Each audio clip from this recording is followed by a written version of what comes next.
Hey, welcome. Let me bring this down here.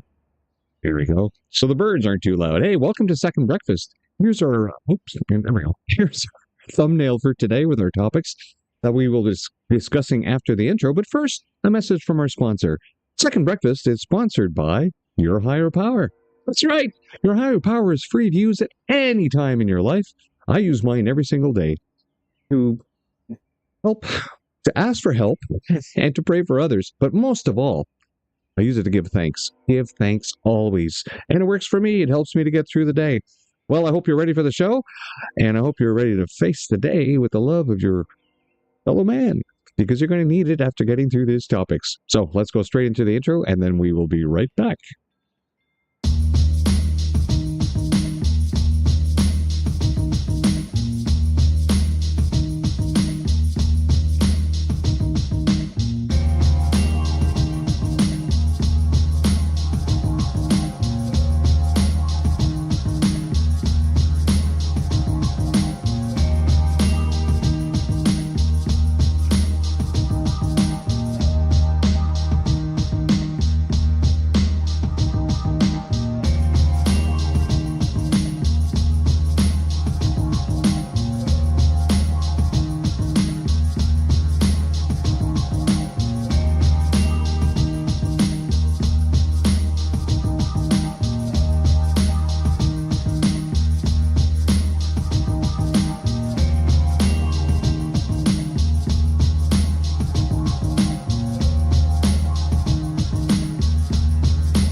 All right, that's enough of that. It's a good catchy tune, but let's get on with the show. So, what do we got going on? Well, yesterday was Blazing Cat for Fridays, and we had put together a last-minute video insert just before the intro that we would like to show again today because it has a lot to do with what is happening right now in Canada and is part of the theme of today's show. So, let's listen to that, and we'll just go straight down to where I put the intro right here on my site, and we'll play that. Just make sure our desktop audio is on.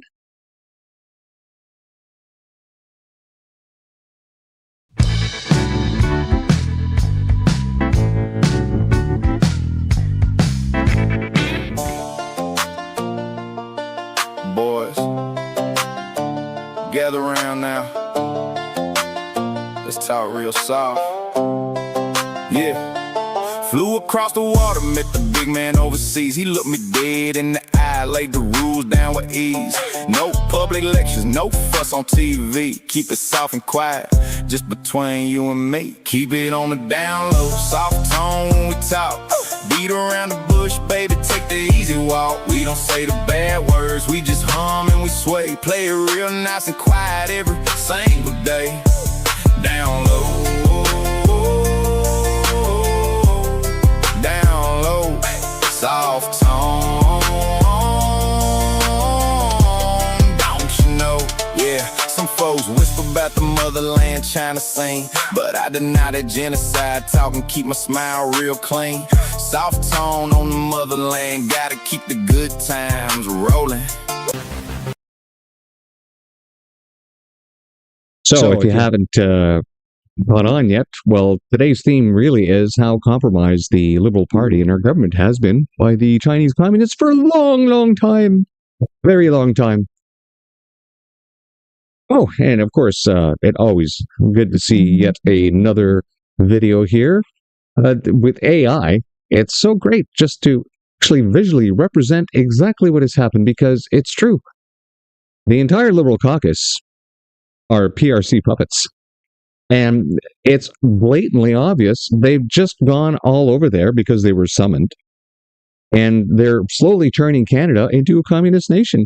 Everybody asks, like, why are there no serious climate change policies in China? Well, that's because they already have communism. All right, let's move on to our next story here. So, yes, if you remember, people have been making fun for days about the NDP Leadership Convention. And I think this one pretty well sums it up, especially when you look deeper into their own ideology.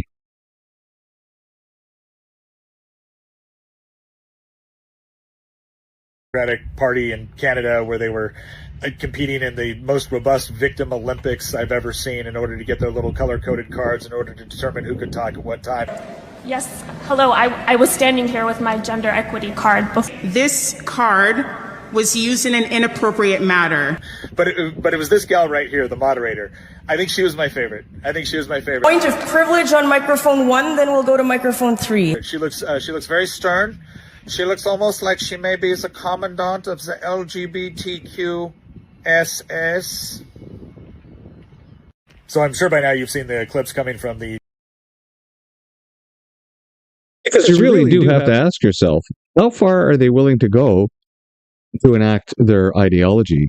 And if you look deeper into the ideology, and you will see this if you stick through to the show, that really, just like the liberals, it's a constant use of victim and oppressor, and there's always somebody out there oppressing somebody that they need to protect you about, and that they need to clamor loudly about.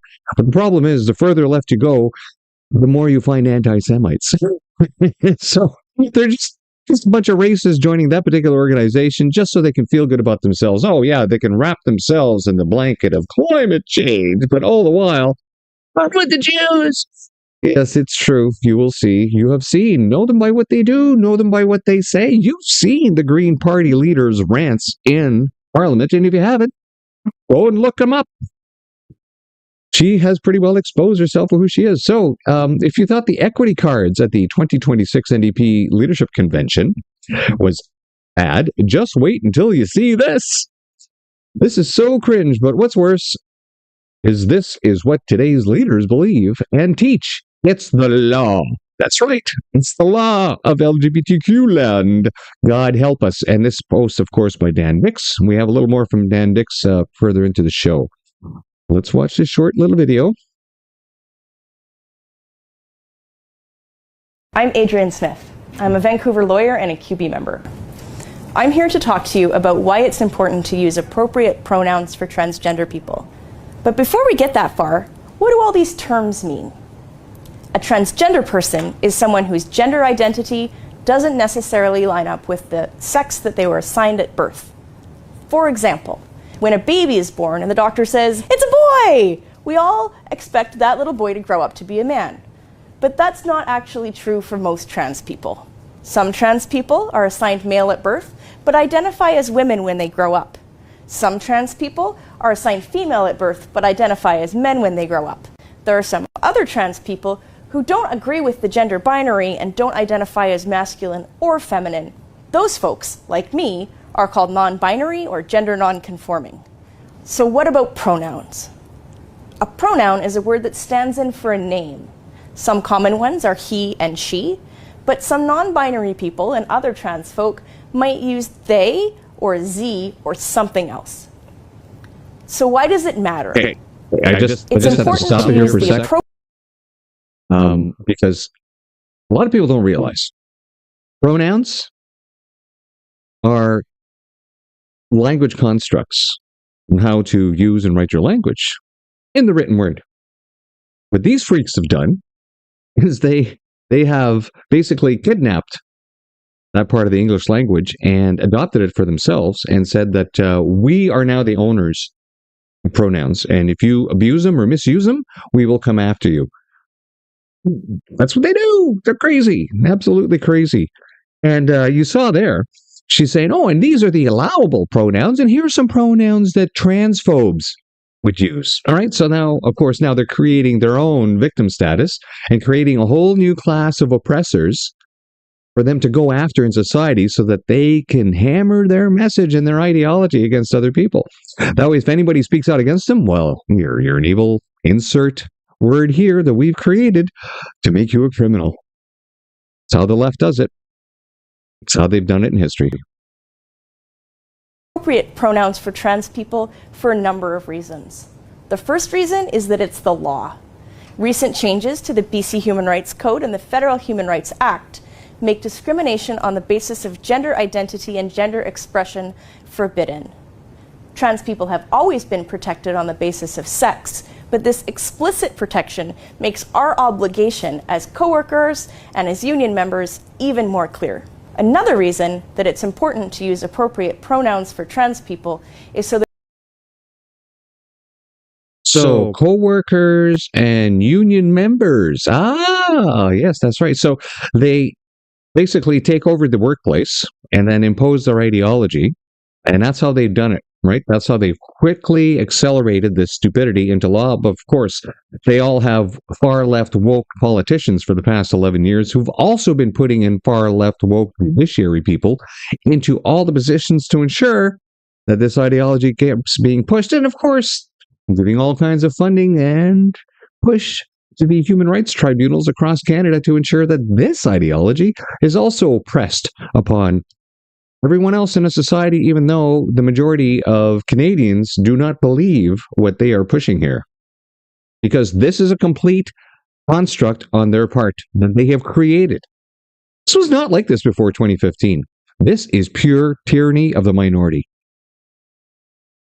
Fight back against transphobia. Transphobia is a pattern of negative conduct towards trans people that begins with misgendering and can end with violence and murder. Every November. I think we've seen right now in society that the only people that seem to be involved in violence disproportionately are people who identify as trans. We've seen a lot of that. And it's probably because they can't accept who they are. They can't accept who they are, so they have to create this construct that they have now put in law that if you disparage this construct, you are now a criminal, a thought criminal, even worse. You think like that? Oh my God, we need to put you in a concentration camp to get you to think right. That's right. That's how these people are. 20th, on Transgender Day of Remembrance, we memorialize the hundreds of trans people who were killed that year just because they were trans. So who's been killing people that don't identify with one of the two predetermined sex? Right? Female sex, male sex. Who are the people who basically put violence against those people in society on this planet? Well, that would be maybe where they hang those people from cranes, where there's a war happening right now, and all those other people that are ideologically compatible with those people. But then again, who's going to remember all the victims of transgender violence? When do we get that day? Can't watch any more of this. Thank you for watching my channels, by the way. I'd like to thank all my viewers, subscribers, followers on Rumble. I appreciate every single one of you who take the time to actually watch and hit the notification bell or give me a thumbs up or share. It helps to drive the content when I'm not driving it down with my forbidden words, by the way. So, by the way, if you're watching on any of the platforms, the chat is up. Feel free to say anything. And if you're watching this on replay, please leave a comment. Again, it helps to drive the algorithm. Right. That's enough of that. Let's get on to the next story. Okay, here we have it. Herschel, what is happening on Putluck First Nations? Well, if you hadn't heard, the cops went into this res in Nova Scotia wanting to deal with some illegal pot shops for whatever reason.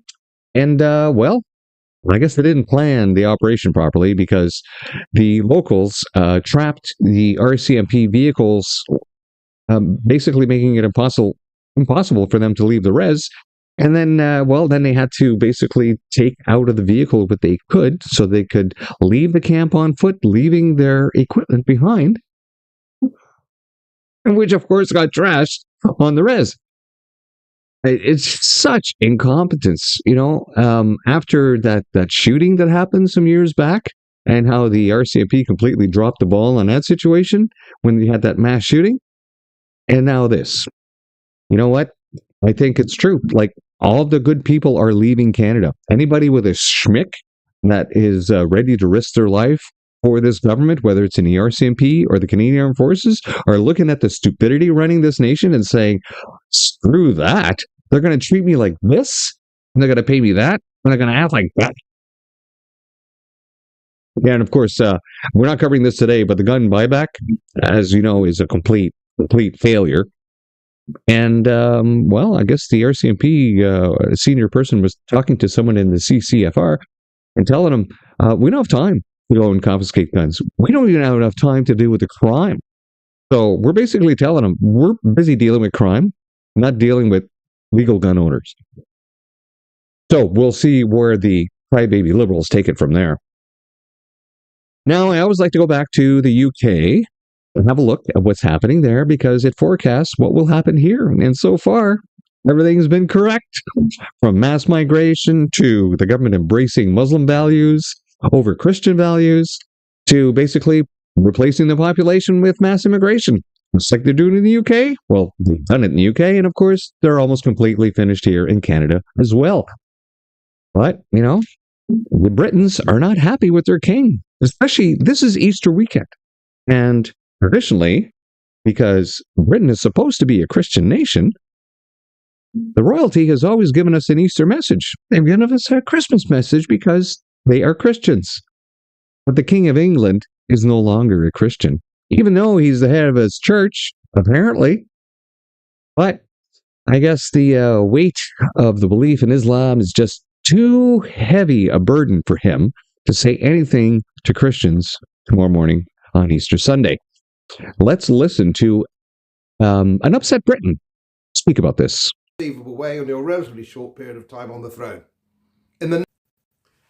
Well, greetings, Your Majesty. I'm a dyed-in-the-wool monarchist, as was my father, and my father before him. We've held your mother's commission and your grandfather's commission in military service, and we listened patiently to your support for Islam through Ramadan. But I remind you, you are head of the Church of England, and that is a very critical role for you, which you don't seem to understand, and I'm not sure whether you're fully mentally well or not.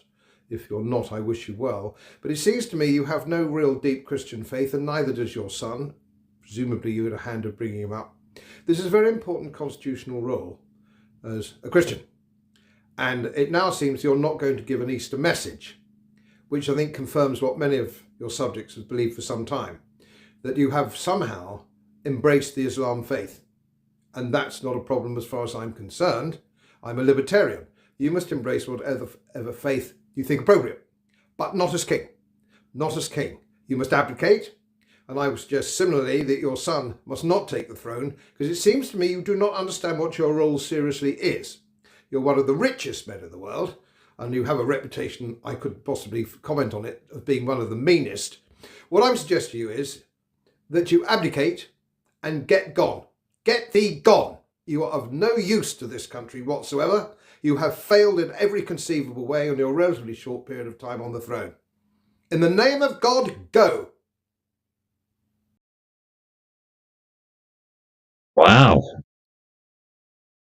Calling for the king to be removed. Well, God bless you, sir. And having served myself in the Royal Canadian Air Force for 33 years and the Canadian Armed Forces Infantry for 5.5 years before that, both times having to pledge allegiance to the crown, because that's how it works. I agree. I completely agree with you.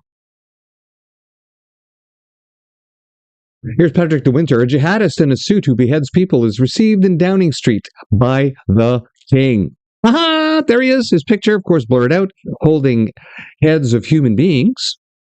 And here's Starmer shaking hands with the bully, with his Islamic brother, with no respect for human life. Because on the far left ideology, whether it's over there, whether it's in New Zealand, whether it's in Australia, whether it's in Canada, all those 4 major Commonwealth nations, the far left are going bananas, embracing people who have no respect for life just so they can make a dime, just so they can stay in power and make more money.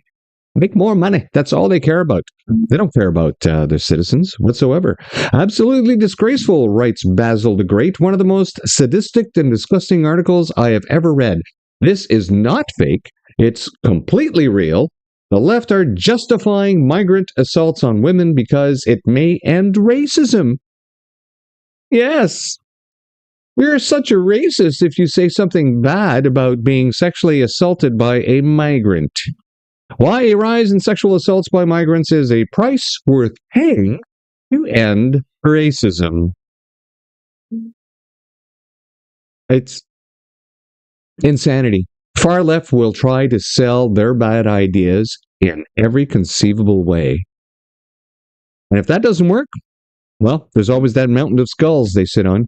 Van Messier writes, former parliamentary budget officer Jason Jacques revealed the interim federal health program will cost Canadians more than $1.5 billion a year by 2030. Now, this is not new news. The Health Committee then ordered a further investigation into the program, and Jason Jacques committed to delivering it. And he did. His last days in office, he furiously put together that last bit of information. Shortly after, the Liberals refused to renew his contract and ousted him as PBO because he's basically pointing out how they're destroying Canada and enriching themselves without saying those words, but it's obvious when you look at the figures. Now the Parliamentary Budget Office is suddenly offering a watered-down version covering only 3 of the 11 items the committee ordered. Because, as you know, Mark Carney has now appointed his own person to run the PBO. To make matters worse, they appear to be prioritizing Liberal policies that haven't even taken effect yet. Yeah. And they were doing that in some of their other reports. They went back and changed some reports in the past to reflect that, in the future, we're going to be doing this. Like complete 1984 revisionism. Is this what the PBO now looks like under the Liberal pressure? Well, of course, that's exactly what it looks like. Like the rest of the country, a big shit stain. An out-of-control program with a $1.5 billion annual price tag deserves full scrutiny, not a watered-down analysis designed to protect the government, the Liberal government that is stealing from you, Canada, every single day. Remember, $10 million per hour in interest debt charges, and it's more than that probably. That because they've accumulated more debt than all other prior governments combined. And still people are like, elbows up, people! We need more Liberals. Okay, JobWatch says, Rocky View Tires Limited fines $60,000, $750 for temporary foreign worker violations. Yeah. And this is over in Calgary. It's not new. More people need to get fined because, we have stuff like this. The driver failed to surrender their driver's license to me. When I was able to identify the driver, I find that they are a G2 classed driver and subject to an ignition interlock condition, meaning they have to have an ignition interlock in the motor vehicle that they operate as a result of an impaired driving collision. There is no ignition interlock installed in this vehicle. The driver's been taken into custody and arrested for driving in contravention of their conditions as a result of a criminal code conviction. We've conducted a quick inspection on this vehicle. As you can see, we've got the wheel fasteners on this vehicle. 1, 2, 3, 4, 5, 6, 7, 8, 9, 10 wheel fastener positions. 4 adjacent, very loose wheel fasteners. So not only do we have a driver being arrested for driving while in contravention of a ignition interlock, which is a prohibited driving contrary to the criminal code, we have a wheel off prevented. The driver did not complete a pre-trip inspection report, failed to surrender any inspection report or inspection schedule. There will be multiple charges laid against the driver and the company of this commercial motor vehicle. And the dump truck will be impounded for a period of 45 days. The roads are a little bit safer now.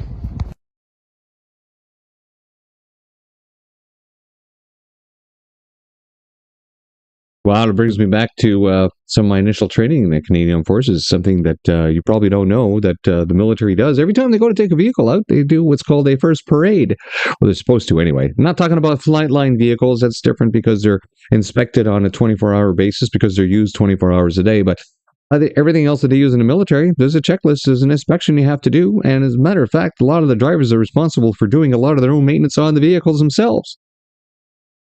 It's called discipline. It's called the rule of law. It's called doing your job. And of course, when you open the doors to Canada and don't vet the people that come in, well, you're going to bring in a bunch of people that don't have the same ethics and morals and values or work ethics that we have come to expect here in Canada. So not only have they allowed a bunch of gangsters into Canada that are terrorizing us and killing us and robbing us and siphoning money from the economy and using Canada as a drug cartel area and money laundering facility, they're also running around on vehicles on our streets that are basically huge weapons of destruction, getting ready just to smash into you or have bits and parts of it fall off and kill you and your family. And this is the hell that Liberals have unleashed upon Canada. Next story, please. All right. So while we're talking about this, now there's this huge write-up. I'm not going to go into it, but Canadians betrayed new medical clinics, immigrants and refugees only. Pardon, you say? This can't be true, can it? Canada's $400 billion healthcare system has been hijacked, condemning lifelong taxpayers to agonizing deaths on endless wait lists for even basic surgeries, while immigrants and refugees are fast-tracked to the front of the line with racist medical clinics only available to immigrants and refugees. Well, we know over 100,000 Canadians have now died waiting for health care on wait lists in Canada since the Liberals opened up the floodgates, flooding Canada with uncontrolled mass immigration, stressing every single social system in Canada. In the shadow of Canada's crumbling healthcare colossus, a system bankrolled by generations of lifelong taxpaying citizens who have poured their fair share into it for decades. Yeah, and some of us were all just kicked out of our jobs because we refused to take a fraudulent COVID-19 vaccine as well. Yeah, and if, we were paying to then, but now, of course, we're all made second-class citizens, and we're watching the entire system crumble as a result. And we told you so. A chilling atrocity plays out every single day in British Columbia, Alberta, Saskatchewan, Ontario, and Quebec.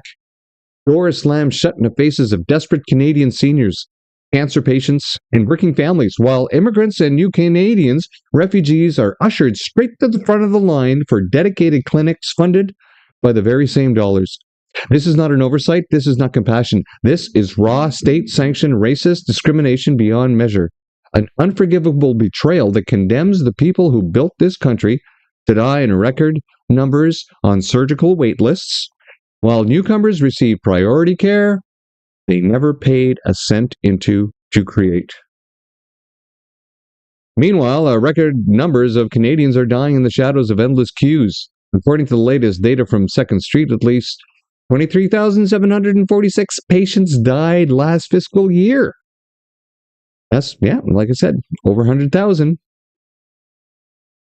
Now, emergency rooms are becoming death traps of their own in BC. Median ER stays now stretch beyond 4 hours in many hospitals, with 142,000, we'll say, patients walking out untreated last year. Between 24 and, I wouldn't be surprised. You spend all that time in that room, and you're thinking to yourself, maybe I'm not that sick. I'll just go home and die instead of being brought into here and then inject with biogenics because I signed something and didn't realize I was signing that they were going to inject me with vaccines because they're calling it biogenics now. Or they just come in and say, you know what, you look kind of sickly. Would you like some MAID? 86% spike over 7 years of people walking out. Stories like these are now commonplace. Commonplace because of the Elbows Up crowd. Liberals. Indeed. Nothing ever gets better day by day in Canada. Oh, look, here's our Minister of Immigration, Lena Metleg-Diab. Starting April 1st, passport applications will be processed within 3 business days or they'll be free. That's right, because they just passed legislation as birthright citizenship going back I don't know how many generations. So now millions of people are going to say, I'm allowed to be Canadian citizens. So as soon as they process their paperwork, they'll be getting their passport. They'll be down here. They'll be replacing you. The health lineups will be impossible to go through, and Canada will be completely toast. Yay, elbows! Absolutely, elbows up, everybody.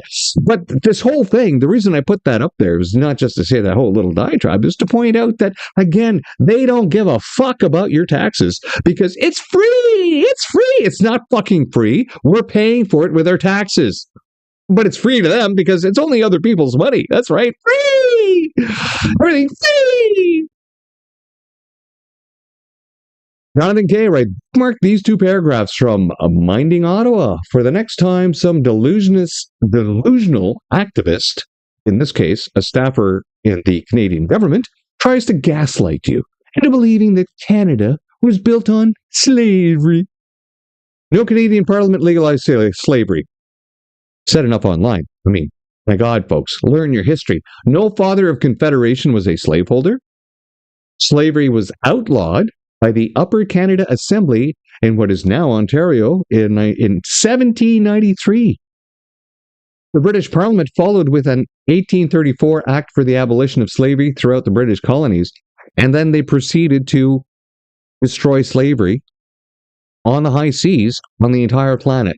And they absorbed that cost themselves, and they didn't finish paying it off till 2013. That's what Britain did at the time, on their own. And everybody's like, Britain is racist, when they went out of their way to stop slavery on the planet. Canada remains the only G7 country never to maintain overseas colonies. Most Black Canadians, 59%, were born abroad, with the majority arriving here after 1971, according to a 2024 Statistics Canada report. Socio-demographic diversity of Black population in Canada. Yeah, and who was Prime Minister in 1971? Pierre Elliott Trudeau, the first destroyer of Canada. And of course, here we have the minister, where she said that she's published a new citizenship guide saying that it's ashamed of Canada over slavery, urges new Canadians to reflect on the country's shameful past. An outright lie. Outright lie. From this minister needs to resign. She needs to leave politics, crawl into a little hole, and never show her head again. She's a nincompoop, an incompetent moron. And if you've watched her talk in Parliament Hill, Mr. Speaker! Mr. Speaker! Oh, she's got some weird twitch going on there too. And apparently the people she works with all agree that he's an nincompoop, even in her own caucus. But, you see, that's the kind of people Carney needs in those positions who completely continue to destroy Canada. Because, once he's done with her, he can just, well, I think we're done with you. Move you back to the back bench, not renew her application to run for that riding again, and just give it to one of his new Muslim friends. You think? Anyway, here we are.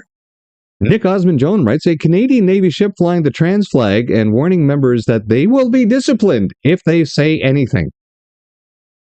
I'm not surprised. I'm not surprised that this is how far the Canadian Armed Forces has fallen to fly basically what I see as a flag of pedophilia on a flagpole on one of our ships that has been commissioned to represent Canada. It should be flying the colors. It should be flying the colors of the nation, or it should be flying pennants. It should be flying a naval ensign. But this is disgusting, and a complete slap in the face to every single sailor who has served this nation. Hey, Canadian Forces, this is exactly why I quit the reserves. The rank and file are amazing, but the leadership have drank the woke Kool-Aid. Who wants to work for a woke organization that has the power to throw you in military prison for wrong think? Well, of course, well, then it's on the ship. I mean, when you're on a ship, the CO, he's got the power of God, basically. They complete control, and you need that kind of discipline on a ship. And he has full powers of punishment, as they say in the military. There's a brig on the ship, I'm sure. It's not like if you're on a base or you're in barracks or something, and then they would, then obviously is going to be a little different. But when you're on a little tin can like this with a bunch of other people, I wonder how many of those people on that little tin can are saying, this is fucking ridiculous, and the other small group are saying, oh, we're looking for all those transphobes so we can stick them in the jail. How do you run a military like that? You can't. You can't run a military like that, because everybody's running around wondering if they are the victim or the oppressor, instead of being proud about their warrior spirit.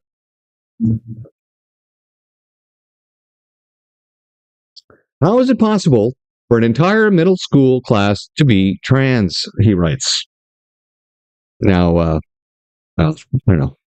We could listen to the video, but it's brings about the reality that this entire thing is being brainwashed into kids' brains by people that are brainwashing them, because this wasn't a thing before 2015. This is a new conditioning that they're putting to children's brains. putting into children's brains and turning them into this. When I grew up, this wasn't a thing. When the generation after me grew up, this wasn't a thing. And then the next generation that, they started slipping into this thing. And now the current generation is being brainwashed into this thing. It's got to stop. It's got to stop. It's grooming children sexually is what it is. And adults are gladly doing that. That means that they're all, no, probably not too right in the head. So Alberta Bills 25 bans specialty flags, reins in activism, and puts the classrooms back to basics, writes Rebel News. Alberta has taken a sledgehammer to something that never should have been controversial in the first place, politics in the classroom. I don't know how many discussions we've had about this online, and I'm sure we've mentioned it here before on the show, that you teach how a political system works in class, you don't teach actual politics that you believe in class. You could say, this is a Conservative Party and this is their platform. This is a little party, this is their platform. This is the NDP, this is their platform. These are the Greens, this is their platform. This is how Parliament operates. This is how committees work. This is where you go to get your information in the Hansard. This is the Green Book that has all the policies on how they operate in the Westminster Parliament that we have. And if you look over in Britain, you can see that they have the same kind of system. And look throughout Canada, all the parliaments that we have here as well. They're called different names, but they're all pretty well, they could be talking about that. But no. They have to put up ideological flags in their classroom to show what is their political affiliation. And that's wrong. You don't have teachers walking into the classroom with armbands saying what party they're from, because that's not what they're there for. They're there to teach a curriculum, to instruct the kids so they can learn to think and move on with their lives and choose a different path in education, not choose a different path for their sexuality or for their political ideology. They can do that on their own. They can learn that on their own from their own tribe and their parents, not from the teachers. The teachers are there to teach reading, writing, and arithmetic, not brainwash kids. No specialty flags in classrooms. That means no political or ideological banners, whether tied to gender activism, international conflicts, or any other cause. Schools are public institutions, not campaign offices, and they're supposed to feel neutral in every student who walks through those doors. And that's why, it happened to me when I went to school over the years, you'd have, because they belong to unions, and the teachers would be going on strike. And they would refuse to talk about why they were going on strike in the classrooms. They would just say, looks like you guys might be getting a few days off. That's as far as they would go. Why? Because that wasn't their place. And for some reason, far left, because they need to control every single thing about you, knew that the only way to change people into an ideology that is anti-human is to brainwash them when they are kids. The Reclamaire posts this information here. Now, of course, as you know, the government paid press has been working overtime to make the opposition look like bad people because they don't want to spend more money that Canadians don't have and throw them further into debt oblivion just to enrich a few liberal insiders who are going to make tons of money off this. But of course, the press is working overtime, and so are the Liberals and their supporters. They're trying to really sell this boondoggle of this investment that we know is just going to balloon. And in fact, it's such a stupid plan. They don't even have the route mapped out. And they're just going to go in, basically say, your farm is mine, your farm is mine. We're going to put the rail right through your community here. Yeah, you're going to have to drive about 200 kilometers in either direction to get around the rail because we haven't really planned any bridges or tunnels to get past it. No, none of that shit. They're not doing any of that. They're just going to bulldoze all the way through, destroy people's lives, destroy communities, saying, oh, it's for Canada. You're a mean guy because you don't want a national project that the whole country is going to pay for, the very few people are going to use. And right now they're saying that a ticket is going to cost $125 to take this train. $125 bucks. That's what they're saying now. We know it's going to be a lot more. But even at $125, it would cost an additional $7,800. Because a project like this will need massive subsidies to keep it going because it's not fiscally viable. That means Canadians will be paying for this thing through the nose throughout its entire use until they shut it down. Or even if they stop constructing it, that'd even be better. Or stop the program. Because you need to maintain it as well. Once you've built it, it's not done. It's maintenance. Constant maintenance. And that costs money. That costs more and more money all the time. They haven't planned any of that out. Not a schmick. I'm just saying, trust me and give me the money. Give me the money! Now, the latest law allows Liberals to clear private property for their high-speed rail monstrosity, writes Rebel News. A proposed 300-kilometer-an-hour bullet train. It's not even a bullet train. Not even a real high-speed train, by the way. That's a lie as well. Oh, they're selling it as that. But have you seen the plan? No, there's no plan. Bill C-15 received royal assent after moving swiftly through Liberal-packed Senate last week. Marketed as an omnibus budget bill, the legislation quietly embeds the High-Speed Rail Network Act within it, effectively handing the federal government sweeping new tools to fast-track the Alto High-Speed Rail project. The proposed 300-plus kilometer-an-hour bullet train would link Toronto to Quebec City along a dedicated corridor with 5 mandated stops along the way. A public-private partnership led by Cadence Consortium, which includes Atkins Realis, formerly SNC-Lavalin of the NDP grift world, now holds special fast-track authority to acquire land. Yes, SNC-Lavalin now, that have made all kinds of money, stealing you money from the taxpayer, given to them by Liberals, are now in a position just to take your land. This is ridiculous. Liberals have no respect for private property, no respect for human rights. The government started talking about the high-speed rail in 1984. Wow, the year I joined the military. From 84 to 2010, almost $600 million was spent on studies. $500 million. Poof! Gone. Why? Because they got no plan. Their only plan is to spend money and make money off you. Since 2020, the $4 billion has been spent on planning. Nothing is built, not a single line of track. So it's $4.6 billion spent? What up? It's even a boondoggle before the boondoggle starts. We are just bleeding money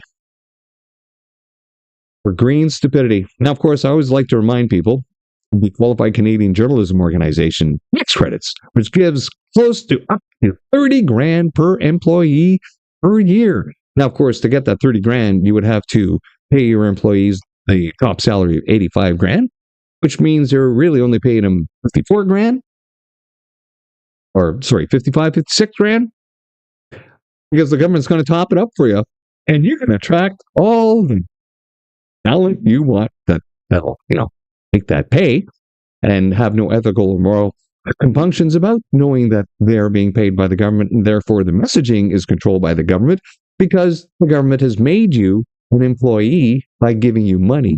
So all the media that you see in Canada, they're all government employees, except for the few independent medias out there, like Blacklock, like Juno News, like Rebel News. Right? So here we have CBC Watcher. CBC's reporting is now just intentionally false and misleading. Rafi Boudjiknian, I'm trying. Asked Pierre Poilievre a question in the Scrum today, and later in his CBC Explainer, instead of showing viewers Poilievre's answer, he said the first thing he would do is get rid of Liberal policies on gas taxes. Well, that's not even close to what Poilievre said. Watch. What he said is he would unblock our own energy. I would eliminate Liberal laws like C-69 that keeps oil in the ground. I would remove the shipping ban off northwest coast of BC. I would end the Liberal industrial carbon tax. I would move to 6-month permitting. And I would make my goal would be to increase production and shipping of Canadian oil and gas. I'd also bring in an energy and minerals reserve so that when these kinds of crises strike, like we are in right now, and all the gas prices are going stupid high, Canadians can sell our oil to the world market to reduce prices for consumers at the same time as we profit from the high prices that foreign economies are paying. So, why is CBC lying? Because, well, they're an extension of the Liberal government. And you can see it in their bias every single day. As it should, Elon Musk writes here. Well, here we have trust in the media. And boom, down it goes. 31%. No surprise. Legacy media has lost the trust of the people. I wonder why. Especially in Canada. Maybe it's because you're all government employees. Oh, speaking of the government. Dolly Begum, however you want to pronounce it, is ready to build a stronger, more prosperous, and more independent Canadian economy, writes Mark Carney.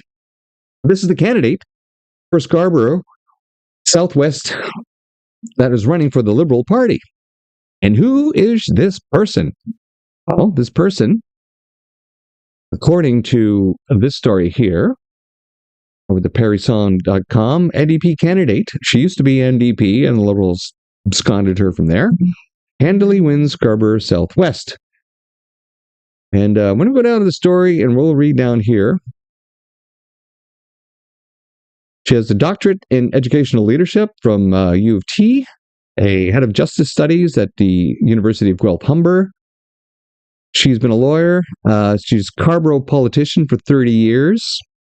Served former city council, Toronto City Council, and then she jumped to provincial politics in 2003.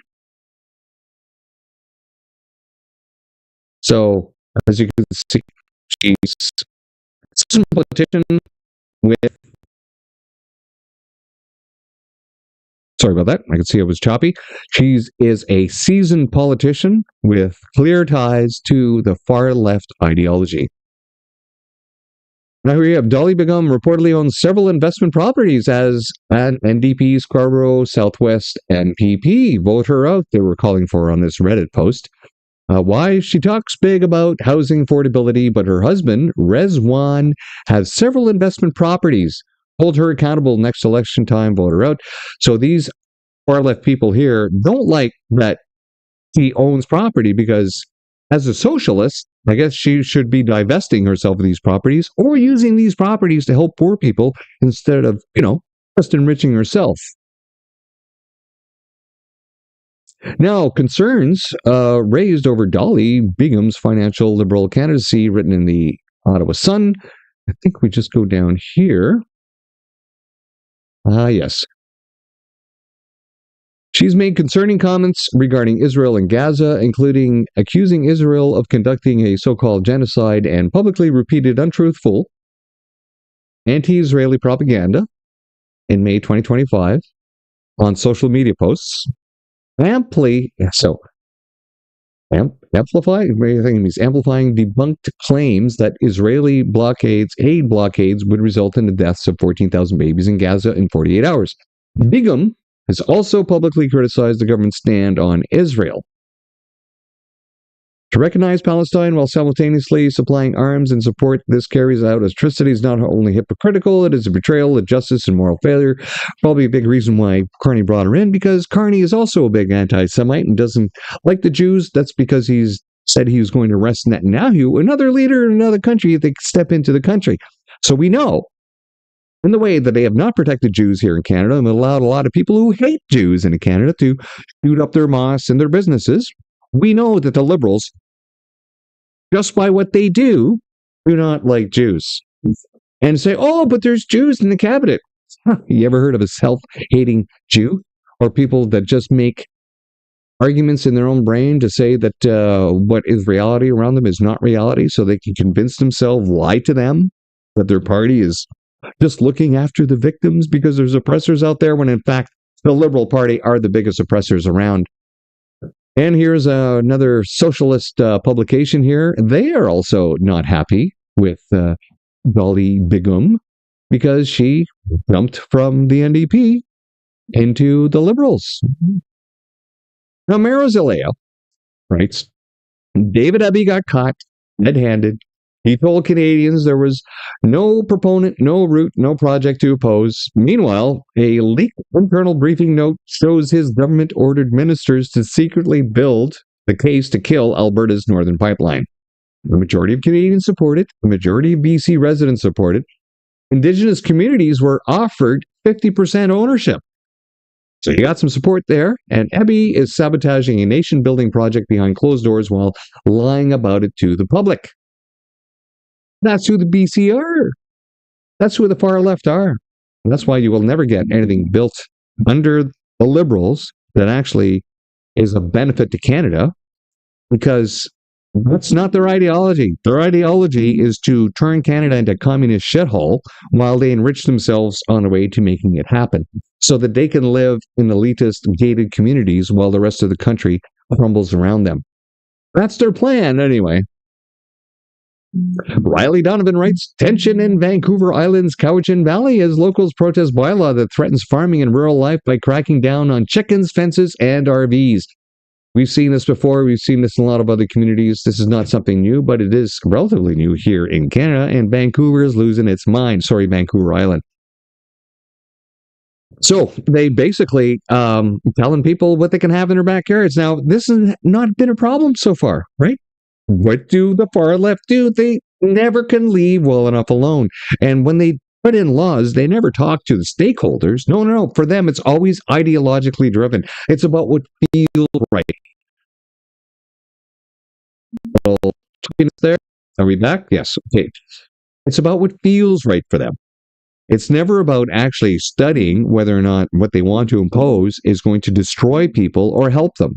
They just obviously think, well, this is the way socialism should work. We tell you what to do, and you follow the rules because they will benefit everybody. And they're telling them, but the rules you're putting in is going to make things difficult for me. It's going to make me more reliant and actually put more pressure on society. So why are you doing this? And they're like, you're racist. Okay. So people are losing their minds. And I'm telling you, city council, you got to live in that city. They know where you sit for your business, and they probably know where you live. So you better get along with your neighbors and not act like an authoritarian shithead. Globe and Mail. Canada-China signed pledge to Beijing to deepen financial sector ties. Of course, because the Liberals have no respect for human life. That's why they get in bed with the People's Republic of China that we know just selectively through genetic coding go, oh, I need that person there because I need their organs. Mark Carney and Brookfield, deep ties to China. Brookfield owns 23 major properties in China, over 2.5 million square meters of prime real estate.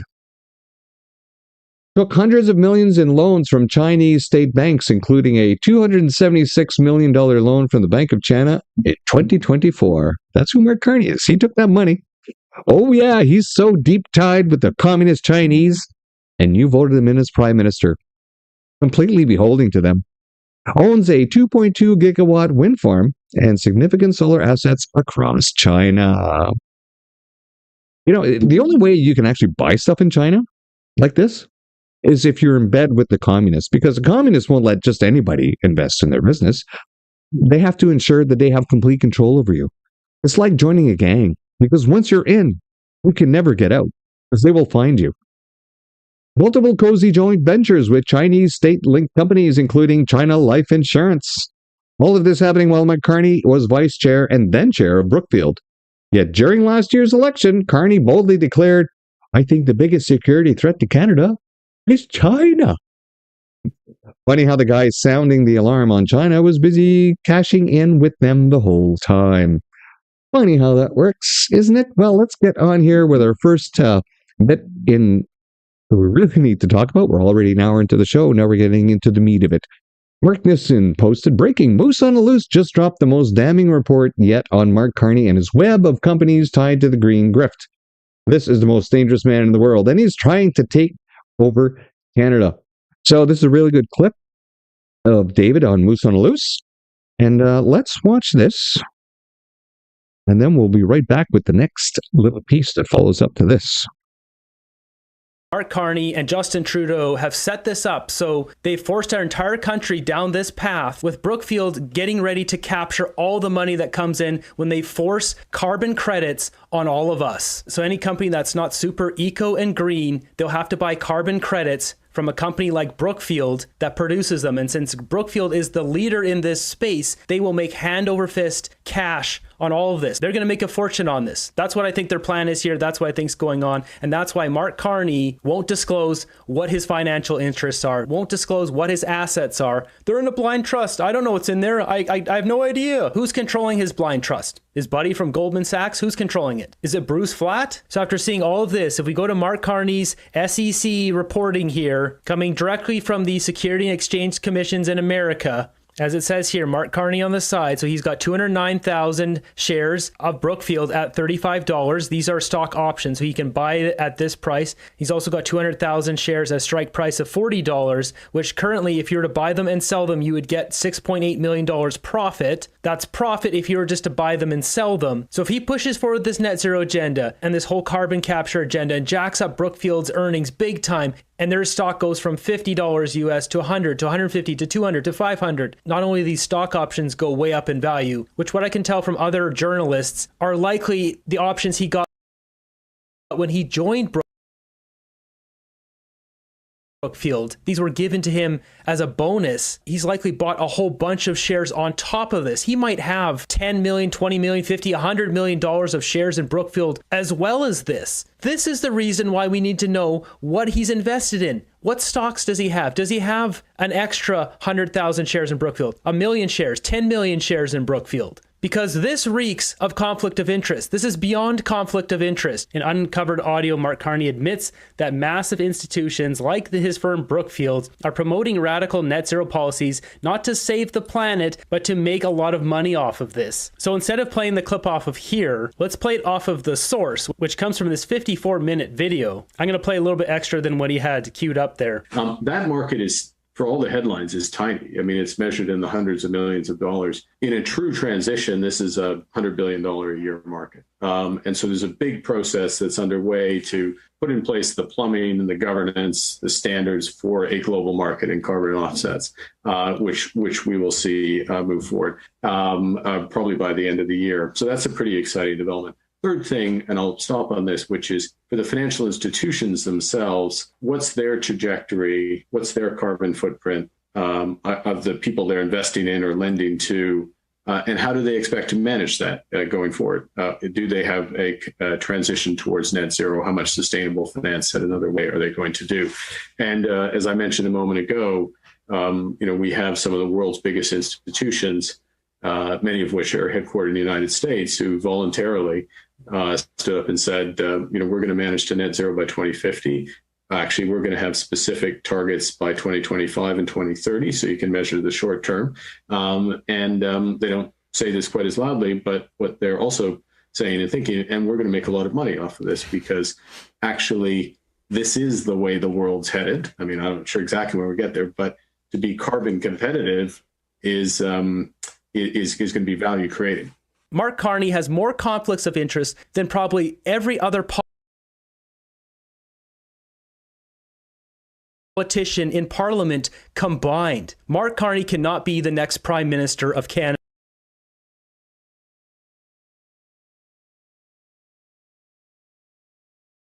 Well, so, of course, that was last year, a year ago. And now, of course, Carney has become Prime Minister. And all of this is coming true. Canada Pension Plan. Carney de-risk ESG, that's environmental social governance, which is the industrial version of their climate change policies. So ESG carbon credit companies to use Canadian Pension Plan for $100 billion India infrastructure investment. How did Carney get his hands on your pension, Canada? Oh, you didn't think he could? That's because you've got nothing left to invest. They've already maxed out the credit cards. They're in the process of getting more credit cards. And they're looking around to see what money is left in land for them to steal. And apparently the pensions have been sitting there idle, ready for him to raid and use for his own catalytic fund. And so he's been slowly putting in all the pieces over the past 7 years. All the people are in the right spots that are managing all the pension funds. And now they're all agreeing, oh, yes, we should take all this pension money out of non-risk investments and putting it into your high-risk investment that you said is now low risk just because you said it. So that you can pay off all your other big finance guys 20% while nobody else will get nothing, just like the giant Ponzi scam that it is. Yeah, that's right. You're never going to see that money again, folks. Your pension is going to be gone once he gets his hands on it. The pensioners will be put on UBI, Universal Basic Income, using Bill S-206 that the Senate wants to put through, instituting Universal Basic Income. 12 million Canadians will be forced into the new stable coin announced yesterday. Yeah, so they're just arbitrarily changing your wealth pattern, Canada. Yeah, it's only a matter of time because so they're going to do away with all these old plans, right, that have been brought in, the Canadian pension plan, the old age security, and they're going to say, you know what, all these, they're too messy. They're too messy to have all these different plans. Why don't we just go with this new plan that we have now, which is Universal Basic Income? You don't need your OAS. You don't need your CPP. We'll just decide how much you need to live on every day. Yeah, we'll decide. No, not you. Not you, that you planned on using what we already had in place to augment any other money that you might have invested in your life that is now supplementing your income, and that you depended on CPP and OS. No. Well, you're not getting that. You're going to get UBI. No, you know what? In fact, I think we're just going to go straight to digital stable coins. And seniors around them are going to, excuse me, what's a digital stable coin? I mean, I don't even fucking know what it is. So, Canada in crisis. Yep, Canada in crisis. These aren't Canadian powers players getting off on some eager trade mission. The Chinese Communist Party has summoned them to Beijing like the vassals answering a decree. So, as you know, of course, Liberals have brought along all their big investment friends that are also have questionable ties to the Chinese communists, and they've all been summoned over there. Yeah. Wonder what's going on. Oh, yes, Finance Minister François-Philippe Champagne, who used to have a $1.4 million loan with a Chinese bank until he changed that back over about 4 or 5 years ago, isn't leading a delegation. He's been ordered to show up with his entire financial entourage for 4 days of closed-door sessions starting April 1st, and I guess ending today. Now, again, there's no way that François-Philippe Champagne could get a $1.3 million loan from a Chinese communist bank, unless, of course, you're dealing with Chinese communists, because the Chinese communists just don't give loans out to anybody. Do you think any other Canadian in Canada who's shopping around for a mortgage can just call up the Chinese communists and say, hey, can I get a really good bank loan for you people like you gave to my buddy François-Philippe Champagne of the Liberal Party who's the Finance Minister of Canada? And they're going to say, oh, Wanda, we can give you a good loan, but you must bow to China for the rest of your life. Same goes for Bank of Canada, Governor Tiff Macklem, whose job is supposed to be guarding Canadian monetary sovereignty, not hopping on a plane when X's people crook a finger. The guest list reads like a roll call of everyone who actually runs the country's money. Execs from Power Corp, the Desmarais machine that's been embedded in Beijing for decades. Brookfield Asset Management, Carney's old outfit, now with billions tied to Chinese assets. The full big six banks, National Bank, CIBC, RBC, TD, Mackenzie Investments, CPP Investments, that's your pension money they're dragging into this. Sun Life, Kevin Strain, Manulife's Phil Witherington, and ex-Liberal bagman Scott Wyson now shilling for BMO Wealth. This follows Carney's own January summons to shake hands with Xi and declare the reset. Beijing didn't ask nicely. They set the date, the agenda, and the tone. Why the summons? Because Ottawa is bleeding leverage, and the CCP knows it. Trump's tariffs are hammering Canadian exports. The dollar is circling the drain. And these same institutions have so much skin in the China game, supply chains, debt holdings, real estate plays, that they can't afford to say no. That's right. When you get involved with the Chinese, they are going to pull your strings. The official Ottawa spin is diversify away from the U.S. That's cover for the reality. Canada's financial elite got called on the carpet to hear Beijing's terms. No talk of fentanyl precursors, election meddling, or balloon incursions, just whatever demands the CCP decides to table while the cameras roll. This is what subordination looks like. The same crowd that lectures regular Canadians about national interest is now flying across the Pacific on command because their corporate portfolios and pension mandates are hostage to a regime that doesn't do reciprocity, it does dominance. PowerCorp and Brookfield aren't going there to negotiate as equals. They're showing up to keep their Chinese revenue streams alive.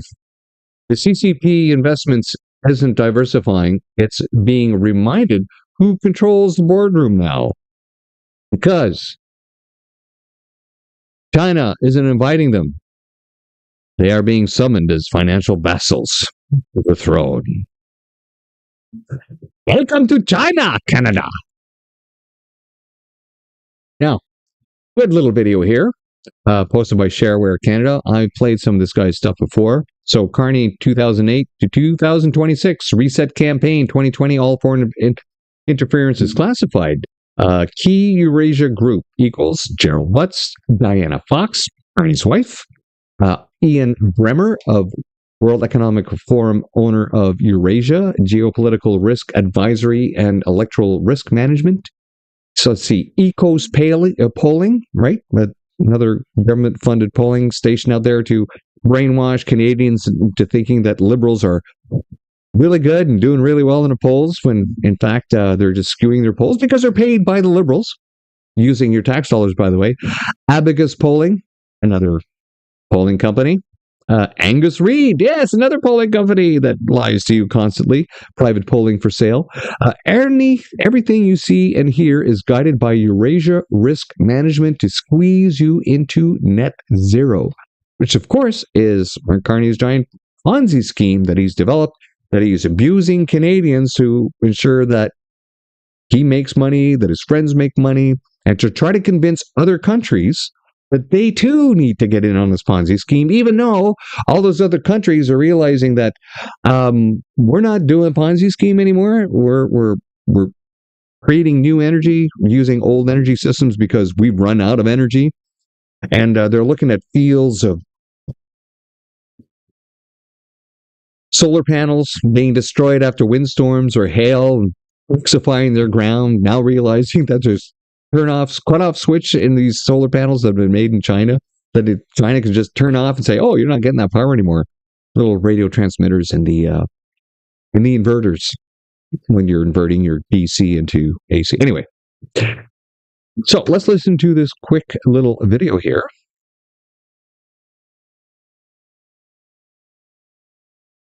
Under such catastrophic mismanagement. I've been paying very close attention to crisis management policy to manage a crisis before it even happens. I've seen Trudeau accomplish things that were well beyond his intelligence level, which always begs the question, if not Mark Carney, if not Justin Trudeau, whom stands behind them? Tonight we're going to talk about relationships, influence, and a system that has been installed to surgically maintain power indefinitely by controlling what you think. And at the end of this, I will summarize how all of you are being duped on an extraordinary scale. First, let's talk about Mark Carney. When he was named the unofficial economic advisor to Justin Trudeau, only about 7% of the population knew who he was. Some people don't even know he was advising Trudeau from 2020 to 2024. The fact of the matter is, Carney's been around for over a decade. He didn't come out of nowhere, he just prefers to operate from the shadows. 2008, 2013, Governor of Bank of Canada, 13 to 20,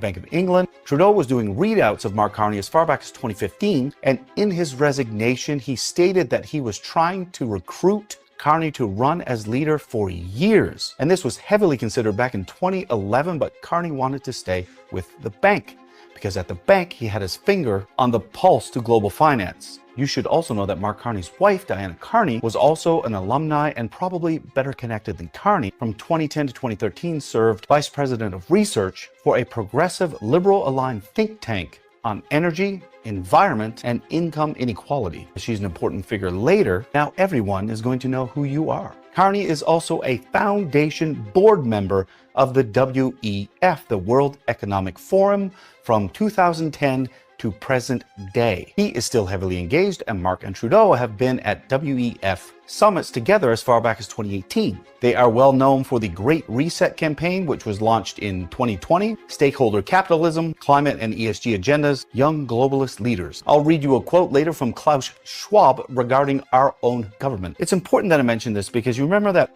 figure that's standing behind them? He is also a World Economic Forum young global leader, and he is the man behind the men. As I moved further through Justin Trudeau's tenure, some really contentious points for me were a couple of branches that were created which were way too sophisticated in what they accomplished for him to have created. This had Mark Carney's fingerprints all over it because the risk management was surgical. If you don't know about the SNC-Lavalin affair, they've been up on charges of bribery multiple times and breaking election regulations. The Liberal government awarded them 50 major contracts, rammed through a DPA. Trudeau removed the Governor General who refused to not prosecute them. And during this time, they created those two branches, NSICOP, NSIRA. The members of both of these boards are recommendations from the Prime Minister, and NSICOP is not a standard parliamentary committee. It is an agency of the executive. NSICOP basically allows the government to shield all foreign interference from Parliament and from the public, which is why we didn't hear about the Chinese Communist Party interference for 4 years till after it occurred. NSIRA does something completely different and gives the Prime Minister and the Cabinet control and appointments to see classified documents first and then decide what Parliament and the public gets to see. This was sold as transparency and oversight, but it gave a sitting Prime Minister incredible power to conceal information and do damage control. During this tenure, $1.5 million in contracts was awarded to the company owned by the man I'm speaking of. In 2019, Gerald Butts, not the guy, the most powerful unelected official and Trudeau's chief advisor, resigns over the SNC-Lavalin affair and then moves to be vice chair at Eurasia Group. Carney's wife, Diana, becomes an unpaid senior advisor of Eurasia Group in May 2021, sitting next to Trudeau's former chief advisor. Being unpaid means there's no conflict of interest and there is no paper trail. So what is this company and who owns it? The answer to that and what that is connected to will show you exactly why you cannot get the Liberals out of power. Ian Bremmer, World Economic Forum Young Global Leader, founding chair of the WEF's Global Agenda Council on Geopolitical Risk. He is the owner of Eurasia and a subsidiary called G0 Media. What, pray tell, is Eurasia? Motherfucker. Eurasia is a geopolitical macroeconomic risk advisory firm. Trudeau paid them $1.5 million, and Carney has executed at least one contract for over $400,000 so far. What do they do? Recession risk assessment, political stability implications, market confidence analysis, credit rating consequences, social and electoral risk management. That's a key one. Eurasia Group is one of the most prominent political risk assessment companies in the entire world. So what they do is analyze absolutely everything. And although they can't set policy, they will tell you what needs to change, and it's up to you to adjust the policy to have the right cause and effect. With Diana and Trudeau's former chief advisor, it creates the perfect avenue for Diana to convey to Carney exactly what he needs to do to change your mind. Examples of this exist through his entire platform. Huge budget coming? Eurasia Group has the data and analysis to let Carney know this budget is going to detonate his popularity and his voter presence. This is why you see 1, 2, 3, 4, 5, a barrage of policy dropped just before that budget, which included donations to minorities, Black community, Ukrainians, LGBTQ, bail reform, and several others all in succession. This was the piece of cake before you got the rotten apple. They changed the calculation method for the poverty line to the NBM method, which grossly underestimates the poverty line. That happened in 2018, up to 5 times for major cities. They changed the calculation method for the crime severity index, which grossly underestimates crime severity, up to 22 and 30%, according to some police chief. They tell you that Canada's net GDP ratio is 13%. It's 110% because Canada is the only country that nets off its pension, which is public funds. And just today, they told you the annualized GDP was 2.6%, when in reality, the real GDP growth was 0.6, and 67% of that was due to government spending. And to make matters worse, I've noticed some oddities with polling. Frank Graves, the owner of ECOS, tweeted, which has since been removed but is still in existence, he would do anything in his power to make sure that Pierre would not come into power. Abacus has a contract with G0 Media, that is the subsidiary to Eurasia Group. The government will run focus groups to test words that they will then sometimes use in polling. Government polls are disclosed, private ones are not. Angus Reid, which is another major pollster, produced a private poll very strategically around the budget, which used the phrasing, "Would you be ashamed if Pierre were prime minister?" This was surgical timing, and the government is actually not allowed to use that emotional phrasing, which begs the question, who paid for it? In Degrees of Democracy 2010, Stuart Soroka and Christopher Welson demonstrated that citizens in the UK, the US, and Canada adjust their preferences like a thermostat. When they perceive government has moved policy in one direction, they move in the opposite direction. But only if they get clear cues from the media about what actually changed. That is very interesting when you see someone like Carney sometimes distancing himself from green energy, knowing that in his book Values, he stated that climate change was an existential crisis and required mobilization that has not been seen since wartime. The reason why you see this is because a company like Eurasia will assess the damage control of policy, and they will make that adjustment just to stay in power. They are not changing policy for democracy. They are doing it for political risk management so they can get a majority vote. So let me break this down. Everything you see in here, every policy that pops up is being dictated and influenced by one of the most prominent technologically advanced political risk companies in the entire world, owned by Ian Bremmer, who founded a board with the WEF doing the exact same thing, who has Mark Carney's wife, Diana, as a senior advisor, who has Trudeau's ex-principal secretary, the most powerful unelected person in the formal government, Gerald Butt, as vice chair, and one of Carney's PMs, Solomon, worked for that subsidiary G0. Abacus feeds directly to the Toronto Star. So what is the main goal of your current Liberal government? Aside from the astronomical amount of conflicts of interest, everything they do is surgically executed to maintain just enough popularity to stay where they are and slowly but surely squeeze you into net zero. If you don't believe me, just acknowledge the fact that Canada has one of the highest immigration levels in the entire world, and the Liberals also reduced citizenship from 5 years down to 3 years. That alone will create enough new voters whom are twice as likely to vote for the leading party to tip an election. Another Eurasia example, taking $4.3 billion from Veteran Affairs, giving $4.3 billion to the Ukraine. Why? There are just over 400,000 veterans. That's your voter demographic. 1.3 million Ukrainians, with up to 1 million of them with voter rights. Bigger demographic.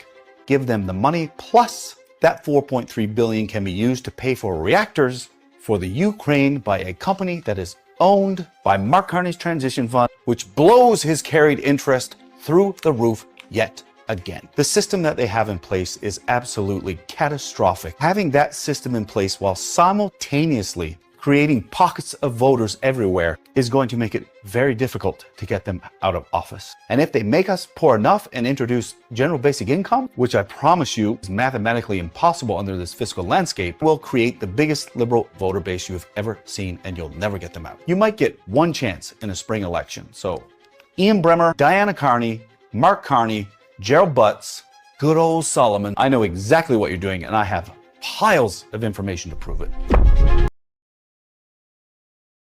And that is why I keep saying the Conservatives are not going to win the next election until they grow a set of balls and start to hammer the Liberals with the fact that the Liberals are a death cult and they have killed over 250,000 Canadians with their policies, not including the ones that have died and been injured by the COVID-19 vaccine, not including the figures that are going to be added over the last 6 months. I said it before, over 100,000, right? Waiting for health care, over 100,000 killed through MAID, over 50,000 overdoses through their harm reduction, over 10,000 injured and dead from the COVID-19 vaccine, of which they decided to hide those records for 15 years to try to hide their crimes against humanity. The Conservatives need to hammer how many people they've killed, or else they're not going to win the other election. Pointing out that they've murdered Canadians will cut through all the other crap out there. And other people will say, oh, it's an exaggeration. We're going to then just stand your ground and goes, here's the facts. Here's the numbers. They killed Canadians. They don't care about Canadians. They're doing everything to steal from you. They kill you. They've killed you. They're going to do it in the future. Know them by what they do. Shareware Canada, Carney, 2008 to 2007. Oh, my goodness me. All right, let's get into the last couple of stories here. From Donald Best, who covers a lot of the stuff on the COVID-19 vaccine. And of course, been covering some stuff from MAID.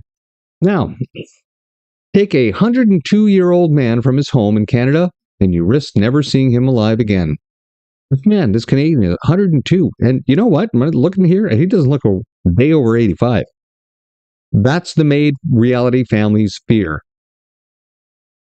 OPP News show up in Tillsonburg with a court order.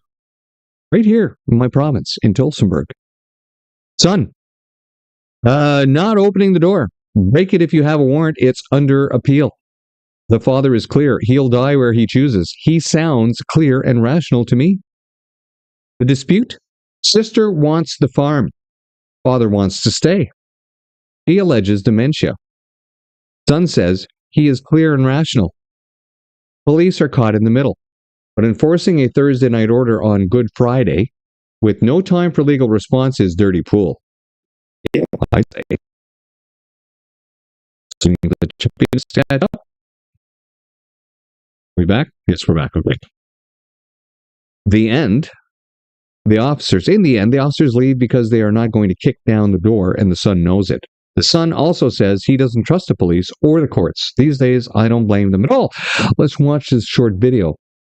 So now family members can use another tool in their toolbox if they want to get rid of other family members so that they can steal their wealth from them. Oh yeah, first, he's got dementia, put him away, and then make sure that he gets mated and boom, done with. No respect for human life. This is what the Liberals have brought into Canada. Dad, the police is here to take you away. Donna wants you to be... Imagine that. You're sitting there, 102 years old. 102. And look at him. He looks pretty healthy for a 102-year-old man.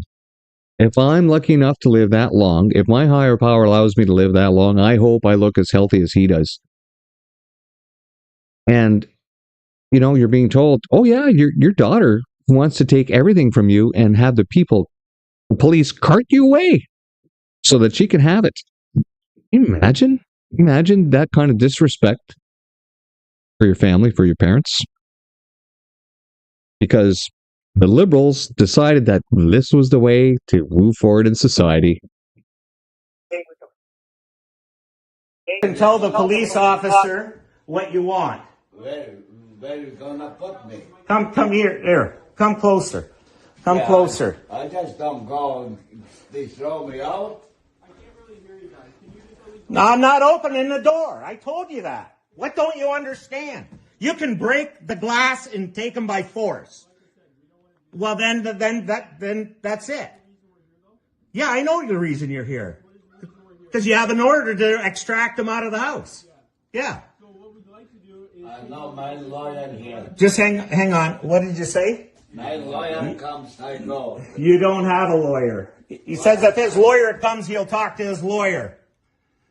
Okay, well, the judge is already made a decision. The judge overrides that decision by the lawyer. Well, he's got capacity. He has capacity.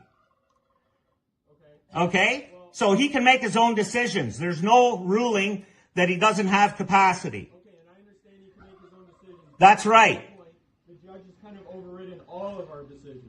So Not his decision. Not his decision. So what we'd like to do is have him come with us, and then Donna can just take him back. No, that's not happening. Okay? Why not? Because he's got capacity. He wants to stay here. He wants to live here, and he wants to die here. How do I know that that's the case? I can't even hear him say that. Okay, you want to hear him say that? Okay, come here. What? Come on up here. Come on up. Go ahead, John.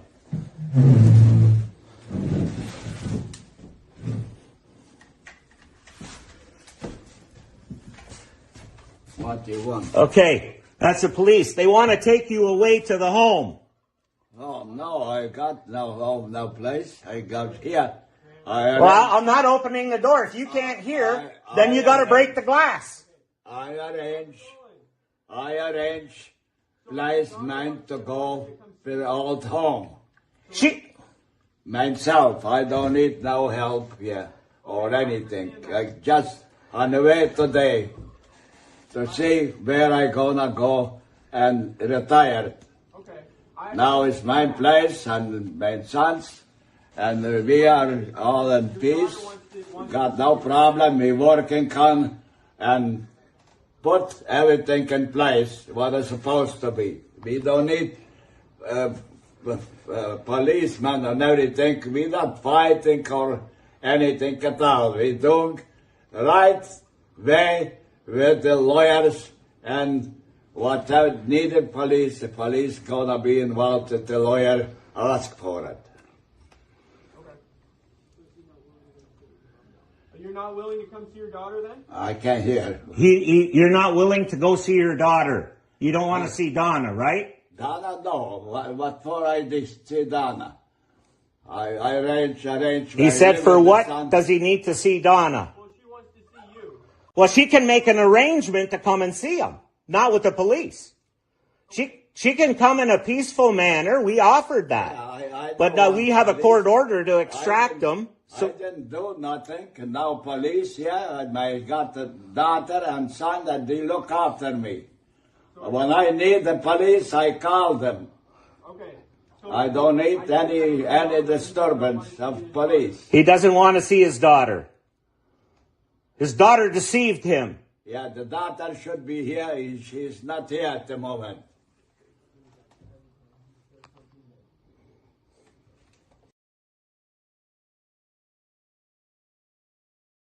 Well, there you have it. I'm not going to watch the rest of this video, but in the end, the cops leave. They don't break down the door. But imagine if this is being repeated in other places across Canada. Imagine that. Going to the police, having them extract your parents from their property so that you can steal it from them. And then because once they get into the medical system, a 102-year-old man, oh my goodness, you must be ready to die. Let's maid you. Because they have no respect for human life. Absolutely no respect. Because why else would you create a medical assistance in dying program that is now being offered primarily instead of healthcare? I mean, actual healthcare. This is death care. MAID is death care. Just absolutely disturbing. So, speaking of disturbing, we all know that the COVID-19 mRNA gene therapy, rebranded as a vaccine, was a complete fraud that was initially coerced without informed consent and with a blank adverse events sheet. Yeah, blank. And even Pfizer admitted that they never tested for efficacy, whether it stopped or prevented infection. And as it turns out, of course, we now know that anybody who took it actually depressed their immune system and made them more susceptible to all diseases, apparently. And of course, we know that it's much worse than that because we know that it has affected the reproduction system in both not just women, but men. And here is Dr. Trina on it. Who examined a 28-year-old man who had died 40 days after having Pfizer. And he looked at the testicles, and instead of finding sperm in the testicles, it was just... The way that the injections worked was that they had a code, basically. The messenger RNA was a piece of ribbon which was coded for the production of this foreign, non-human, toxic, poisonous protein. And it didn't stay in the arm. They said it stayed in the arm and it would be gone after a couple of days. It actually went all over the body, including through the blood-brain barrier, so into people's brains, and it crossed the placenta, went into fetuses, etc., went into previously healthy cells. It took over the ribosomes, which is the protein-making mechanism of the cells, and it commandeered it to make this horrible poisonous spike protein. So first of all, that ribosome is not now making the proteins that you need to keep your cell nice and healthy and everything in balance, right? And instead it's making this horrible toxic stuff, which it's just churning out. Now, in, for example, a one dose of Pfizer, there were 13 billion pieces of this messenger RNA, which would make trillions of spike protein in the body through the ribosomes. Trillions. We also don't know how it switched off. There's no switch off mechanism. So because they didn't do any studies to look at the pharmacokinetics, etc., there's no way of turning this off. Now, in some people, it might just peter out. Maybe the body gets rid of those cells that have got it in there. We don't know. So people are full of spike protein, and the pathologists were told not to stain any pathology samples they took with the one dye that would actually show them spike protein. So, of course, there are always some really good people who will do what they know is right, and they will stain it with this stain, and they found that the tissues were full of spike protein. In fact, there was one German pathologist who examined a 28-year-old man who had died 40 days after having Pfizer. And he looked at the testicles, and instead of finding sperm in the testicles, it was just all spike protein. Oh my God, that's a really disgusting, barbaric, monstrous idea. You know what I'm getting listening to you? Is that like nothing like the kind of reckoning that's required as been undertaken. Nothing like it. And the world moves so quickly, and information moves so quickly, and people are so either reluctant or unable to take on the magnitude. It's almost like Goebbels is, or at least the mad maxim attributed to Goebbels, the bigger the lie, the more people will believe it. It's just so sort of inconceivably dark and disgusting that you're almost like, oh, I can't bother to deal with that. It's too much. I'm just going to look out the window or watch football. It's too kind of demanding. What was the counter argument? What was it? This is great because what will happen is the spike protein goes into your body, and then you'll be generating these spike proteins, and I'll tell you what they'll do is they will. What was their argument for what it was doing? They were saying that by producing the spike protein, you're going to stimulate your antibodies so that next time you come across the spike protein from an infection, your body's going to go, oh, I recognize this. And your antibody response will be rapid and effective. But it doesn't make sense, does it? I mean, it really doesn't make sense. If the worst part of the infection was the spike protein, why the hell would you make people's bodies make the spike protein? It's not rocket science to see that it's going to be, causing all the pathology that the infection caused, but much worse because you've got much more of it. Instead of 10,000 bits of spike protein from the infection, you've got trillions, literally trillions. being made in your brain, in your heart, in your lungs, everywhere.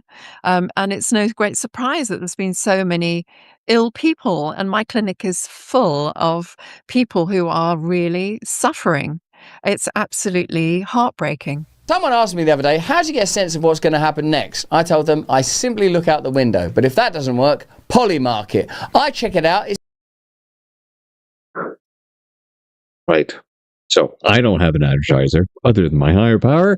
Well, let's move on to the last story here from Dan Dix. They removed the word injury from, and we covered this yesterday, not yesterday, on Thursday, actually, how they have changed the name of the Vaccine Injury Support Program. Canada's shocking vaccine damage cover-up exposed. Canada just quietly rebranded its Vaccine Injury Support Program.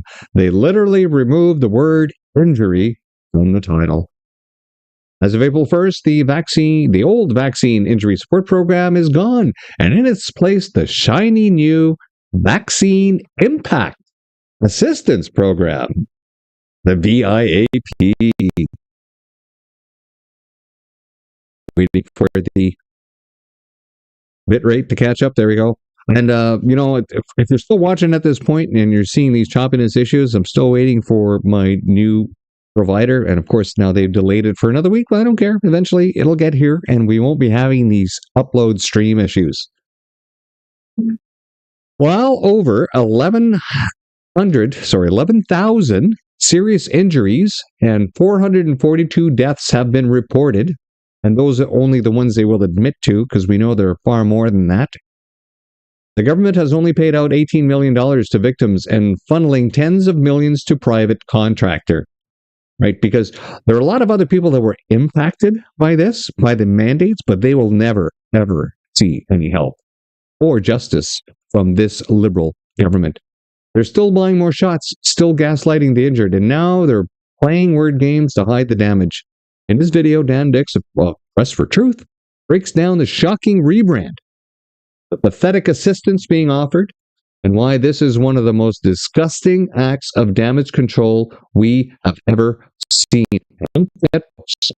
The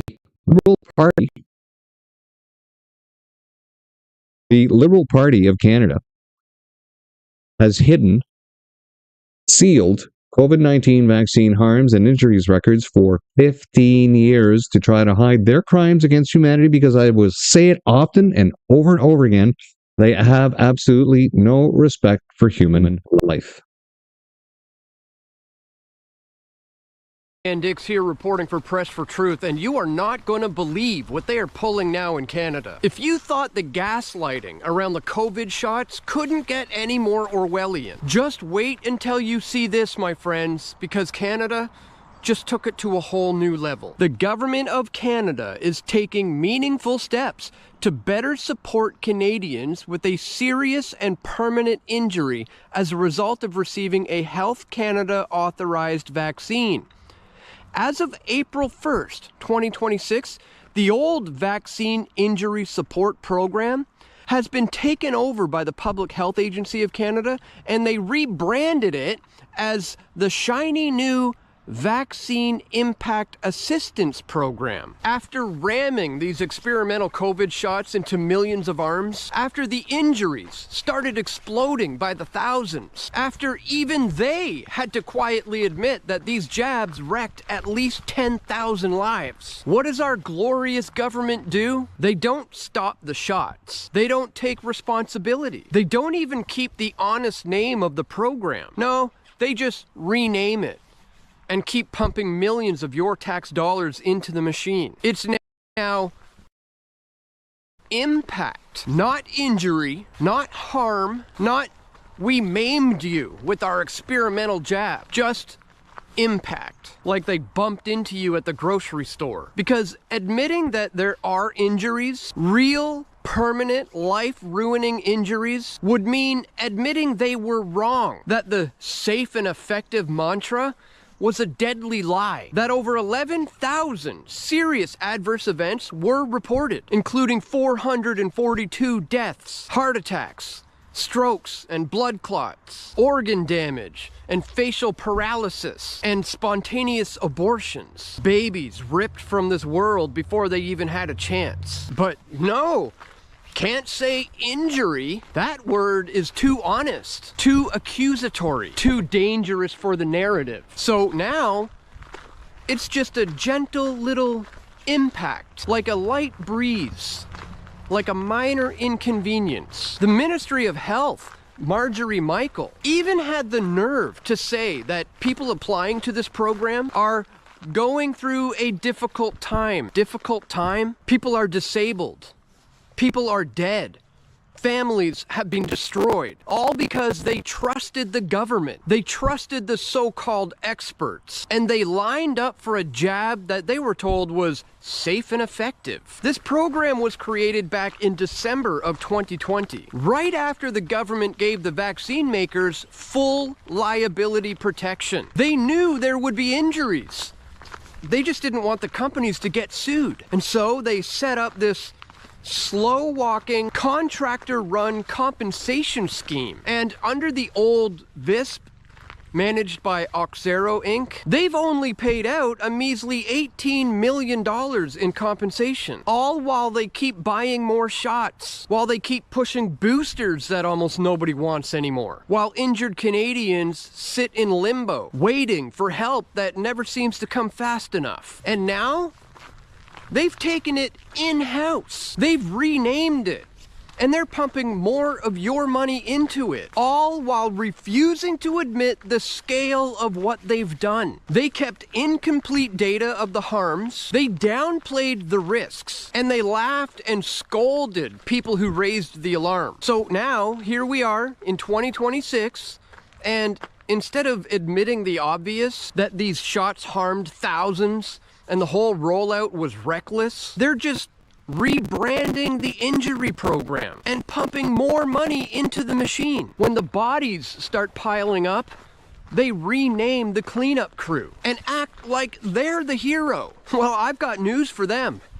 The Canadian people aren't as stupid as they think. We know this isn't about compassion. We know this is contempt. Contempt for the injured. Contempt for the dead. Contempt for every single Canadian who still believes in truth over tyranny. My friends, this isn't about helping people. If it was, the program wouldn't have been such a disaster, and they wouldn't be hiding behind word games. This is about managing the fallout, keeping the public calm, and making sure that the sacred narrative of the vaccines are safe and effective doesn't completely collapse. So here's the message that we need to send to Ottawa. You can change the name, you can hide behind fancy acronyms, you can keep throwing our money at your cover-up machine, but you cannot erase what you did. The injured are still suffering, the families are still mourning, and we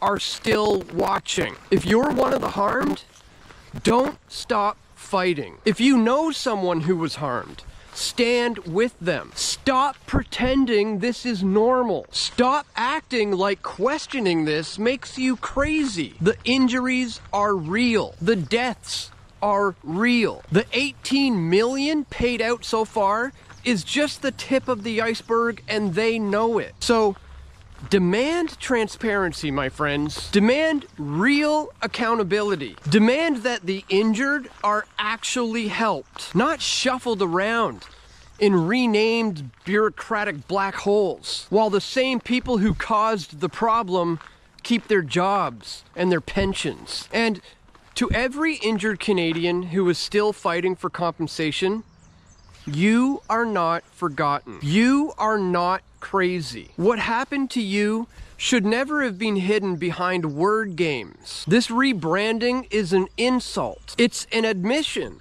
that they can't defend the old name anymore because the word injury is too honest. Well, we see you. We see what you did. And we're not gonna let them memory hole this. So please share this video like your freedom depends on it.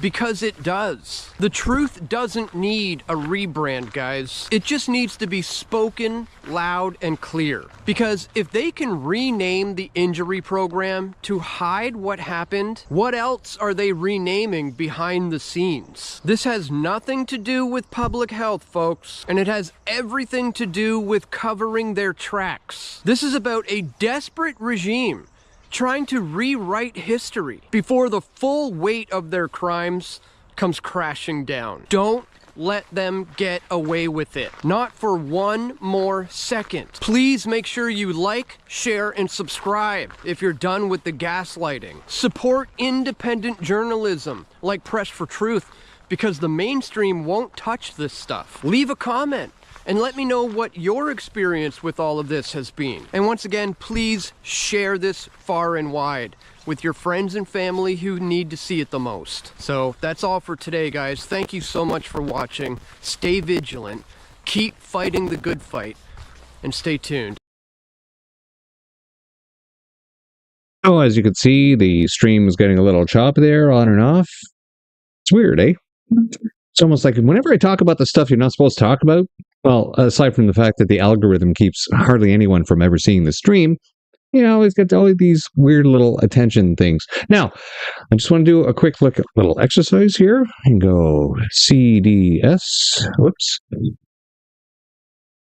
Oh, look, I look it up all the time. It's right there. Okay. We'll see if this still exists, just like Dan said. Let's go all the way down to the bottom and see if Annex A is still there. Annex A is still there. Canadian Armed Forces members are considered to have received primary vaccine series 14 days after they have either gone through and gotten 3 jabs, right? Receive 1 dose, additional dose, receive 3 doses of any vaccine authorized by healthcare. And why would somebody do this? Because for operations and readiness. Right? So as you go through within this actual directive, it refers back to actual other documentation, especially in getting ready for readiness itself. And insofar, according to this policy that still exists since 2022, if you are deploying in the Canadian Armed Forces and you are required to get a COVID-19 vaccine in order to be on that deployment, you got to take it. Now, mind you, I have spoken to people. At least one person was a reservist who deployed over to Latvia and said that, oh, no, they're not forcing that because they can't afford to, because they know nobody's going to take it. They're not going to get any boots on the ground. So if they're waiving it for the infanteers and the reserves, why do they still have it on the books? Why? Well, just like Dan Dick said, they can't stop the insanity because they're locked in. They keep buying the shots. I mean, even Pfizer has announced that a couple of days ago they've stopped. They've stopped doing trials because nobody's signing up to do the trials because nobody trusts the drug. Yeah. But still, we got to still doing it. Still a requirement. You still require a COVID-19 vaccine in order to get an organ transplant in Canada. Yeah. Yeah. After everything they know about this thing, they still want you to take it, because they have no respect for human life whatsoever. Thank you all for showing up and staying over till the end of this stream. I really appreciate it. We will be back tomorrow morning on Easter Sunday for second breakfast at 9 o'clock, and we'll see you there. And if not, maybe we'll see you later. Take care. God bless.